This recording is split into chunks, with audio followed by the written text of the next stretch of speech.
जय श्री कृष्णा। बोलो अम्बे मात की जय। श्री दुर्गा सप्तशती छठा अध्याय धूम्रलोचन वध। महर्षि मेधा ने कहा, देवी की बात सुनकर दूत क्रोध में भरा हुआ वहां से असुरेंद्र के पास पहुंचा और सारा वृतांत उसे कह सुनाया।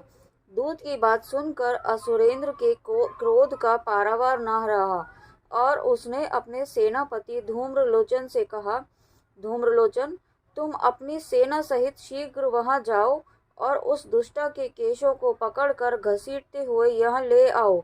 यदि उसकी रक्षा के लिए कोई दूसरा खड़ा हो, चाहे वह देवता, यक्ष अथवा गंधर्व ही क्यों न हो, उसको तुम अवश्य ही मार डालना। महर्षि मेधा ने कहा। शुंभ के इस प्रकार आज्ञा देने पर धूम्रलोचन 60,000 राक्षसों की सेना को साथ लेकर वहां पहुंचा और देवी को देख ललकार कर कहने लगा, अरे तू अभी शुंभ और निशुंभ के पास चल।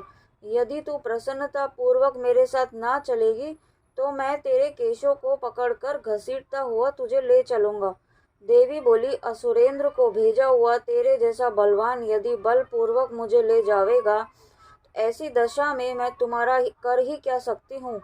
महर्षि मेधा ने कहा। ऐसा कहने पर धूम्रलोचन उसकी ओर लपका, किंतु देवी ने उसे अपनी हुंकार से ही भस्म कर डाला।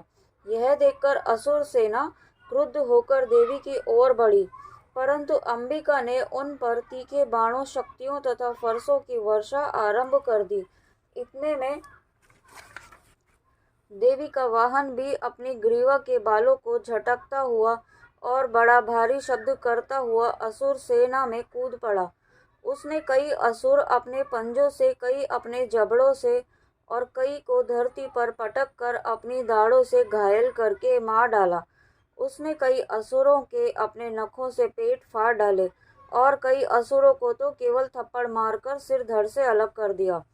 कई असुरों की भुजाएं और सिर तोड़ डाले और गर्दन के बालों को हिलाते हुए उसने कई असुरों को पकड़कर उसके पेट फाड़कर उसका रक्त पी डाला। इस प्रकार देवी के इस महाबलवान सिंह ने क्षण भर में असुर सेना को समाप्त कर दिया। शुंभ ने जब यह सुना कि देवी ने धूम्रलोचन असुर को मार डाला है और उसके सिंह ने सारी सेना का संहार कर डाला है, तब उसको बड़ा क्रोध आया।